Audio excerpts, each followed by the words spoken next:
எல்லாருக்கும் வணக்கங்க. எல்லாரும் எப்படி இருக்கீங்க? நான் ரொம்பவே நல்லா இருக்கேங்க. இன்னைக்கு வந்து என்ன செய்ய போறேன்னு பார்த்தீங்கன்னா, புதினா சட்னி தான் நாங்க இன்னைக்கு செய்ய போறேன்.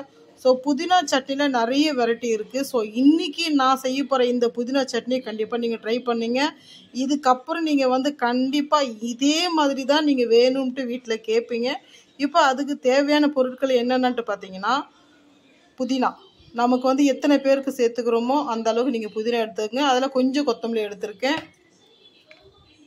தாளிக்க கடுகு, 1/2 டீஸ்பூன் கடலைப்பருப்பு, உளுத்தம்பருப்பு எடுத்திருக்கேன். பெரிய தக்காளி 1, கருவேப்பிலை ஒரு 10 பச்சை மிளகாய், 2 வெங்காயம் எடுத்திருக்கேன். இஞ்சி, புளி, பூண்டு, தேங்காய். இப்போ எப்படி செய்யலான்னு பார்க்கலாம் வாங்க.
ரெடி ஆயிடுச்சு. ஒரு 5 நிமிஷம் அப்படியே ஆறட்டும்.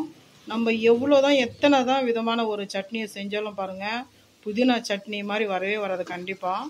அதை நம்ம வதக்கும் போதே அவ்வளோ நல்ல ஒரு வாசனைங்க, அவ்வளோ மணமாக இருக்குது புதினா வாசனை. இப்போ ஒரு 5 நிமிஷம் அப்படியே சூடு ஆறட்டுங்க.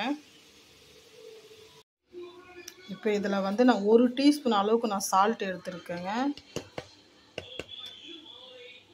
இப்போ வந்து நம்ம வதக்கணும் இல்லைங்களா, இதிலே கொஞ்சம் தண்ணி ஊற்றி அலசிட்டு இந்த தண்ணி மிக்ஸ் பண்ணிப்போம்.